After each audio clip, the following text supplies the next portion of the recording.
not stop there. No contract can ever create a right held by none of the participants, which is what all government constitutions pretend to do. The form of the document makes it clear that it was not an actual contract, but an attempt to fabricate out of thin air the right to rule, however limited it was supposed to be. An actual agreement by contract is a fundamentally different thing from any document purporting to create a government. For example, if 1,000 American colonists had signed an agreement saying we agree to give a tenth of whatever we produce, in exchange for the protection services of the George Washington Protection Company, they could be morally bound by such an agreement. Making an agreement and breaching it is a form of theft, akin to going to a store and taking something without paying for it. But they could not bind anyone else to the agreement, nor could they use such an agreement to give the George Washington Protection Company the right to start robbing or otherwise controlling people who had nothing to do with the contract. Additionally, while the Constitution pretends to authorize Congress to do various things, it does not actually require Congress to do anything. Who in their right mind would sign a contract which did not bind the other party to do anything? In Descani v. Winnebago, 489 U.S. 189, even the U.S. Supreme Court officially declared that government has no actual duty to protect the public. The result is that the Constitution, rather than being a brilliant, useful, valid contract, was an insane attempt by a handful of men to unilaterally subject millions of other people to the control of a machine of aggression, in exchange for no guarantee of anything. The fact that millions of constitutionalists are desperately trying to get back to that, in the hopes that it can save their country if the people try it again, after it completely failed on the first attempt, is a testament to the power, and the insanity, of the superstition of authority. Part IV. Life without the superstition. The solution. Nearly everyone can see at least some problems with the government he lives under, whether it be corruption, warmongering, socialist redistribution, police state intrusions, or other oppressions. And many are desperate to find a solution to such problems. So they vote for this or that candidate, support this or that political movement or party, lobby for or against this or that legislation, and almost always end up disappointed with the results. They can easily identify and complain about various problems, but an actual solution always eludes them. The reason they are always disappointed is because the problem does not reside in the people called government, it resides in the minds of their victims. Tinkering with government cannot fix a problem that does not come from government. The dissatisfied voter fails to realize that it is his own view of reality, his own belief in authority, that is the root cause of most of society's problems.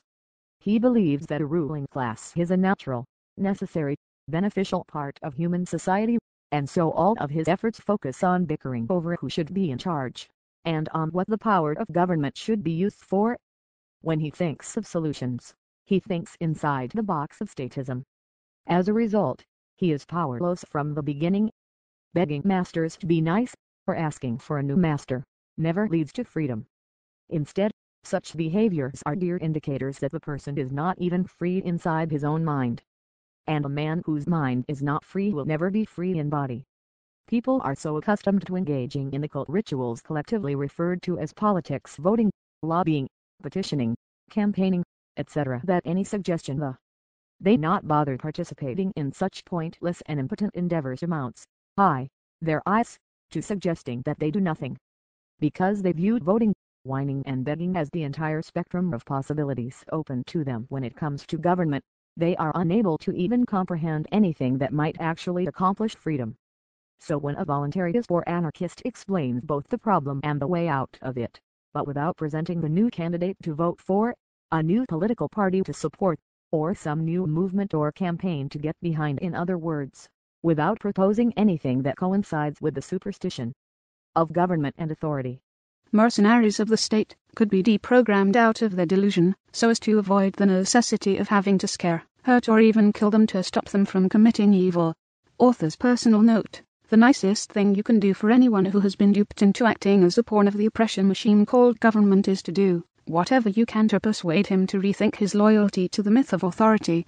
If all else fails, give him a copy of this book. As uncomfortable as that might be, you might be doing a lot of his potential future victims a huge favor, and you might even be doing the enforcer himself a huge favor, by negating the need for one of his future intended victims to maim or kill him. A world without rules. One who has been deprogrammed looks out at the world, and instead of seeing hierarchies of different ruling classes within different jurisdictions, sees a world of equals, not in talent, ability, or wealth, of course, but in rights. He sees a world in which each person owns himself, and he comes to the realization that he has no rightful master, that there is no one above him, and that that is true of everyone else, as well. He is beholden to no government, no country, and no law. He is a sovereign entity. He is bound by his own conscience, and nothing else. Such a realization is incredibly freeing, but also can be quite disturbing to those who have always measured their conduct by how well they obeyed others. Obedience not only is easy, as it allows someone else to make all the decisions, but it also allows the one who blindly obeys to imagine that the consequences, whatever they may be, are always someone else's responsibility. To have to figure out right and wrong, and to know that you alone are responsible for your decisions and actions, can feel like a huge burden. Essentially, losing the belief in authority means growing up, which has advantages and drawbacks. The unindoctrinated person can no longer face the world as a carefree, irresponsible child, but at the same time, he will possess a level of freedom and empowerment he could not have imagined before. Statists often have a deep-seated terror of a world in which every person decides for himself what he should do. Unfortunately for them, that is all that has ever existed, and all that ever will exist. Everyone already decides for himself what he will do. That is called free will. Many assume that if an individual is not bound by any authority, and has the attitude "I can do whatever I want," he will behave like a selfish animal. Some even imagine that they themselves would become animals, if they were not governed by a master. Such a belief implies that people feel a strong moral obligation to do as they are told, but otherwise have no moral compass at all. But most people obey the law, because they believe that it is good to do so. There is no reason to think that, without being subservient to a master, those same people would no longer care about being good.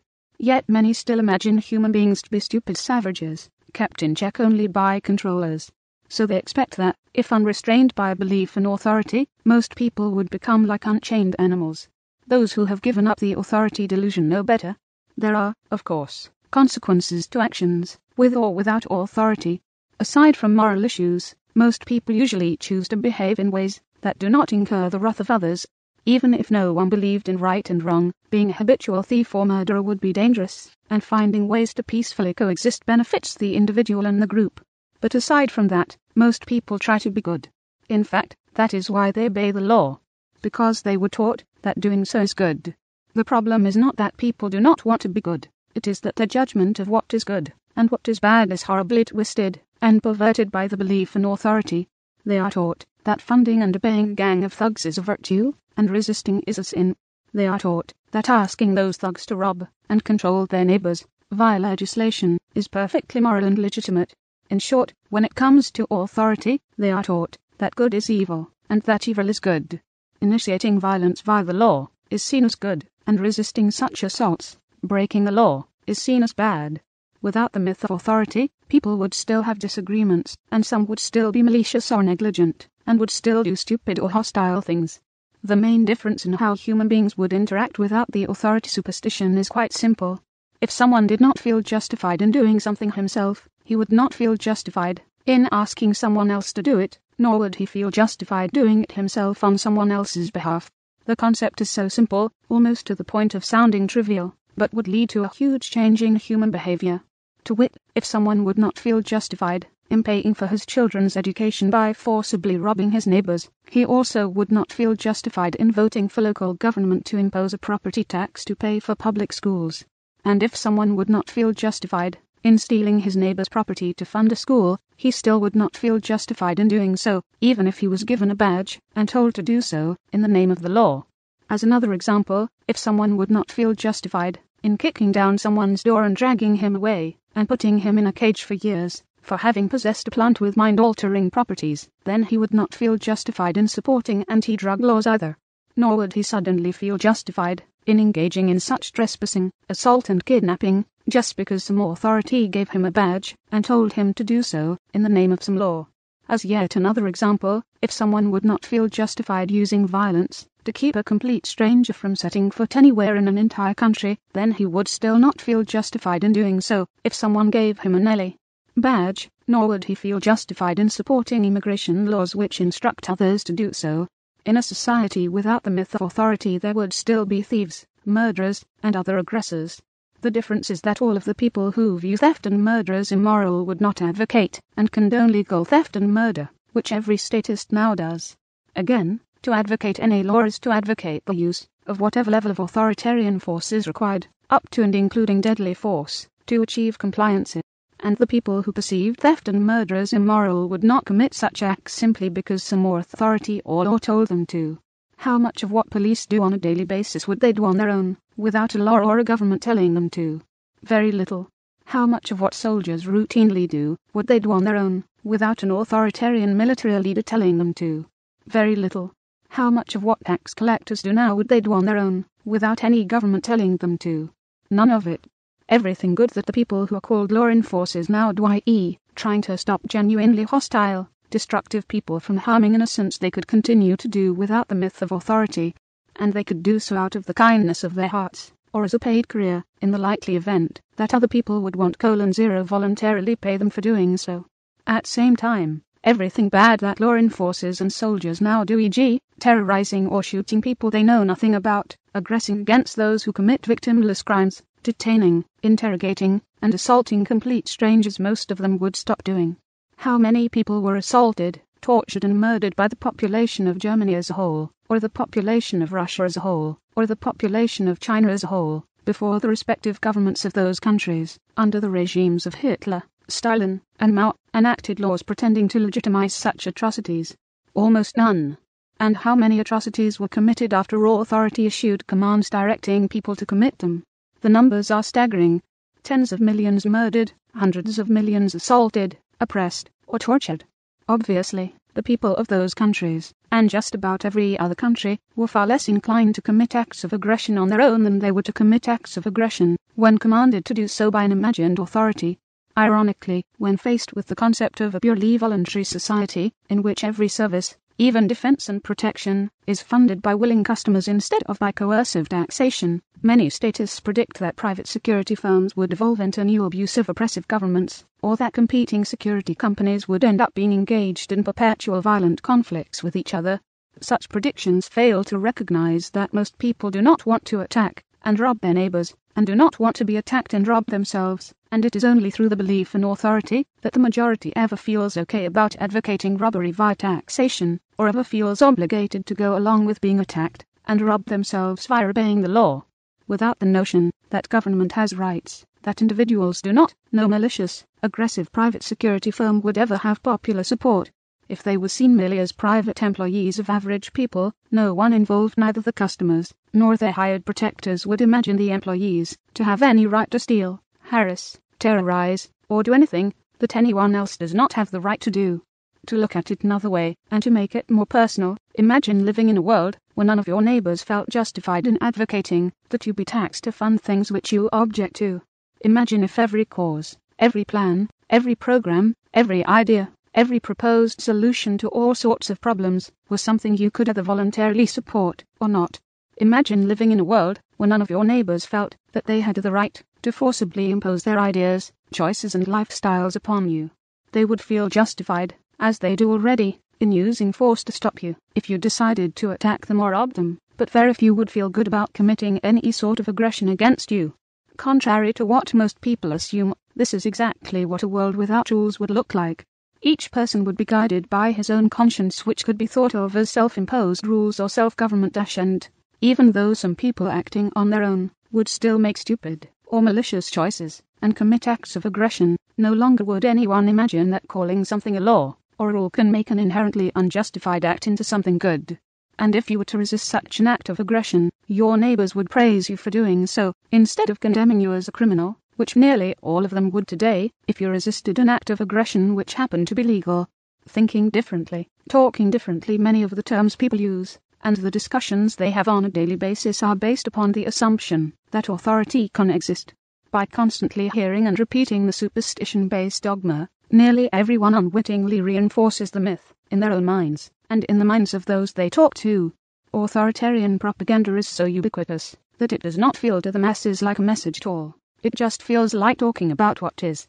Most of every history book is about who ruled what area when, Which authoritarian regime conquered another authoritarian regime? Which individuals or political parties came to power? Which forms of government and types of public policy various empires have had? And so on. They speak about elections, who wielded the power behind the scenes, what laws were passed, what taxes were imposed, and what the people thought about the leaders. The underlying premise, which comes through loud and clear even if it is never openly stated, is that it is both inevitable and legitimate for there to be a ruling class, some variety of overlord with the right to forcibly control everyone else. That message continues to be a constant underlying theme of nearly everything written in the newspapers, or broadcast on the radio or television. The news reports, whether local or national, talk about what legislation the representatives or congressmen have passed, what law enforcers did that day, which candidates are running for public office, what public policies they support, and so on.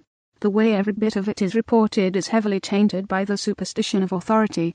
Of course, the way people think affects the way they talk, and each person is constantly expressing his 711 fundamental beliefs, even in seemingly trivial discussions. Compare how the same exact situation and events would likely be reported, first by one who believes in authority, and then by one who does not. With superstition. Today the local government of Springfield put into place a 4% increase in local building permit fees, the proceeds of which are intended to fund a program to provide certain medical assistance for the elderly. Without superstition. Today a group of local extortionists issued a formal threat to anyone doing construction or renovation in Springfield, demanding 4% more than the group had previously demanded from such people. The thieves say they intend to give some of the money they seized to the elderly. When someone escapes the superstition of authority, his thought patterns, and therefore his speech patterns, change dramatically. He does not use the euphemistic terms which assign legitimacy to legal violence. He describes tax collectors as what they actually are, professional extortionists. He describes law enforcers as what they actually are, the politicians' hired thugs. He describes laws as what they actually are, threats from politicians. He does not proudly describe himself as a law-abiding taxpayer, because he recognizes what that term actually means. One who allows himself to be robbed and controlled by power-hungry megalomaniacs. Most statists have a hard time imagining a world in which there is no centralized machine attempting to control everyone else. However, some find it equally difficult imagining a world in which they themselves are not being forcibly controlled. The thought of looking out at the world and feeling beholden to no one, feeling no obligation to obey the laws of others, is utterly foreign to anything they have ever contemplated. As sad as it is, many people find it very hard to even imagine a world in which there is no one they must bow to, no legislature they must subjugate themselves to, no law or rule that can ever outrank their own consciences. Such ideas are worlds away from what nearly everyone has been taught to believe, and accepting such a drastically different view of reality feels like a profound, existential awakening. He who has escaped the myth says to himself something like this: does any person, or any group of people, have the right to demand payment from me for something I did not ask for, and do not want to fund? Of course not. If I am not committing aggression against anyone, via force or fraud, does anyone have the right to force me to make the choices they wish I would make? Of course not. Do I have the right to resist such aggression? Of course do. Does any person, or any group of people, possess any rights that I do not possess? Of course not. How and from where would they have gotten such rights? Do I, at any time, or in any place, under any circumstances, ever have an obligation to do anything other than what my own conscience dictates? Is there any situation in which the decrees or _laws of any supposed _authority could ever obligate me, in any way, and to any degree, to abandon my free will, or ignore my own sense of right and wrong? Of course not. Teaching morality versus teaching authority. It is commonly held that unless children are taught to respect and obey authority, they will be like wild animals, stealing, assaulting, and so on. But being obedient, in and of itself, merely means that, instead of the individual using his own judgment, he will defer to the judgment of those who seek and acquire positions of power, some of the most immoral, corrupt, callous, malicious, dishonest people on earth. Training people to be merely obedient only prevents animalistic behavior, if the supposed authority does not itself condone and command theft and assault, as every government in history has done in the name of taxation and law enforcement. Obviously, teaching obedience does not help civilization, if those giving the orders are commanding the very behaviors that harm society. Acts of aggression against innocents. The idea that widespread subservience is good for society rests upon the patently false assumption that people in positions of power are morally superior to everyone else. It should be self-evident that having most people disregard their own consciences, instead entrusting politicians to make their choices for them, is not going to make society any safer or more virtuous. Instead, it will simply legitimize the very acts that interfere with peaceful human coexistence. Consider the analogy of a robot, which is programmed to do whatever its owner tells it to do, whether productive or destructive, whether civilized or aggressive. This is akin to a child learning to respect authority. Whether the obedient robot or child ends up being a tool for destruction and oppression depends entirely upon who ends up giving the orders. If, instead, children are taught the principle of self-ownership, the idea that every individual belongs to himself, and therefore should not be robbed, threatened, assaulted, or murdered, then the supposed virtue of obedience is completely unnecessary. Consider which of the following is more likely to lead to a just, peaceful society. Billions of people being taught the basics of how to be moral human beings, e.g., the principle of non-aggression, or billions of people being taught merely to obey, in the hopes that the few people who end up in charge will happen to give good orders. If there is any difficulty imagining what would happen in the two scenarios, one need only look to history to see what has happened. Even randomly selected rulers, when given permission to forcibly control everyone else, will quickly be corrupted and will become tyrants. But average, decent people are not the ones who desire power over others. The ones who seek and obtain power are usually already narcissists and megalomaniacs, people with a never-ending lust for power, who love the idea of dominating others. And the desire for dominion is never driven by a desire to help those who are being dominated, but always by a desire to empower the controller, at the expense of those whom he controls. Yet people continue to echo the claim that the average person, if guided purely by his own conscience, would be less trustworthy, less civilized and less moral, than if he sets aside his own conscience, and just blindly does whatever the tyrants of the world tell him to do. If each person relied on his own judgment, that would, by definition, be anarchy, while widespread obedience to authoritarian tyrants, by definition, constitutes law and order. Note the drastic contrast between the usual connotations of those terms: anarchy sounding scary and violent, law and order sounding civilized and just, and the real-world results of following conscience versus following rulers. The level of evil committed by individuals acting on their own is completely dwarfed by the level of evil committed by people obeying a perceived authority. Though many imagine teaching obedience to authority to be synonymous with teaching right and wrong, the two are actually opposites. Teaching children to respect the rights of every human being, and teaching them that committing aggression is inherently wrong, is very important. But teaching them that obedience is a virtue, and that respecting authority is a moral imperative, will make them grow up to either advocate widespread, large-scale aggression, or to participate in widespread, large-scale aggression. Every statist does one or the other, or both. In fact, teaching obedience dramatically hinders the social and mental development of children. After having grown up in a situation where they were controlled by others, rewarded for obedience and punished for disobedience, if they ever escape that situation, they will have had little or no training, and little or no experience or practice in how to think and act from morals and principles. Having never exercised their individual judgment and personal responsibility, knowing only how to do as they are told, they will be like trained monkeys that have escaped, but that have no way to cope with a life of freedom. If their upbringings have been molded mainly by controlling authority figures, people become existentially lost if that control vanishes. In short, people trained to obey authority do not know how to be independent, sovereign, responsible human beings, because all their lives they have been intentionally and specifically trained not to follow their own consciences, and not to use their own judgment. So the indoctrinated, when they escape one institutionalized control setting, school, hallucinate another authority to take its place. Government.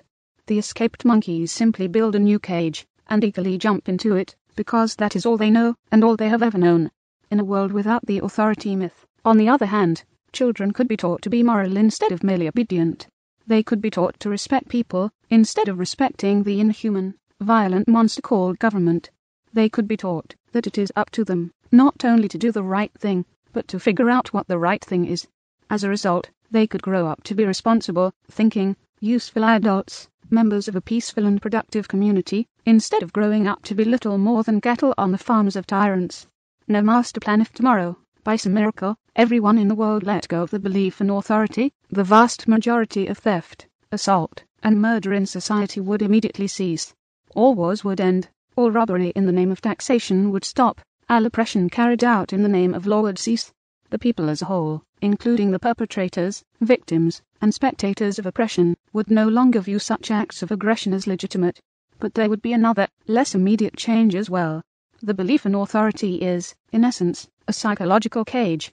It trains people to believe that they do not need to judge what is right and wrong, that they do not need to take it upon themselves to fix society, that all that is required of them is that they play by the rules and do as they are told, while looking to leaders and lawmakers to handle the problems of society. In short, the belief in authority trains people to never grow up, to always view the world as children view it. An incomprehensibly complicated place that is, and will always be, someone else's responsibility. Whatever the problem, poverty, crime, disease, economic or environmental trouble, the indoctrinated statists are always on the lookout for some new leader to elect, who will promise to fix things. In one way, a world of authoritarians functions exactly the way a kindergarten classroom does. If anything goes wrong, if anything outside of the predictable, pre-planned, centrally controlled agenda occurs, the children call on the teacher to fix everything.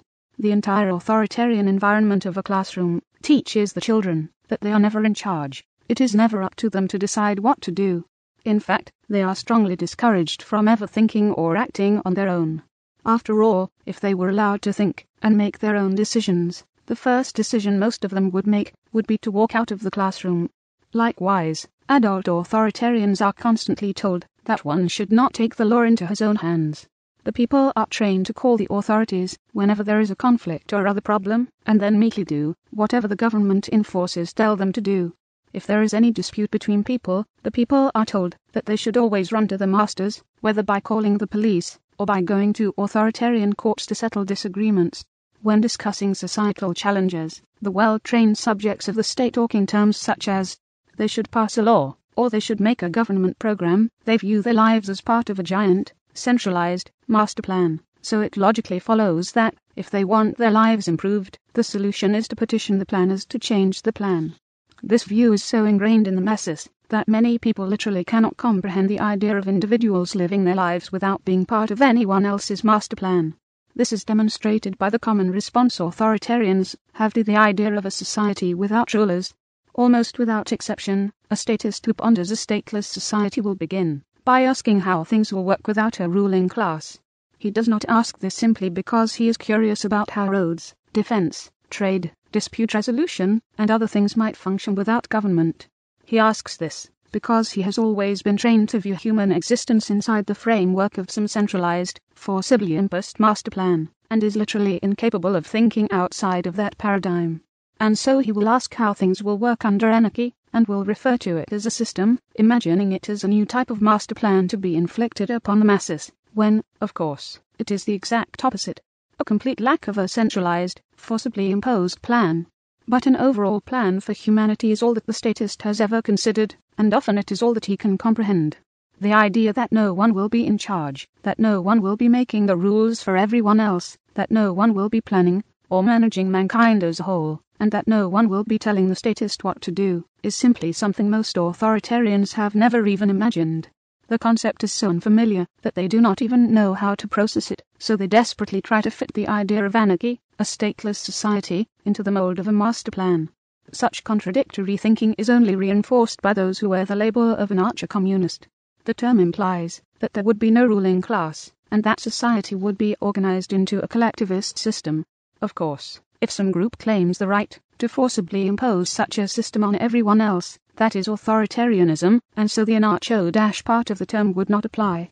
Another option is that those calling themselves anarcho-communists are merely hoping that, in the absence of a ruling class, every single individual on the planet will freely choose to participate in communes or collectives, which, of course, would not happen.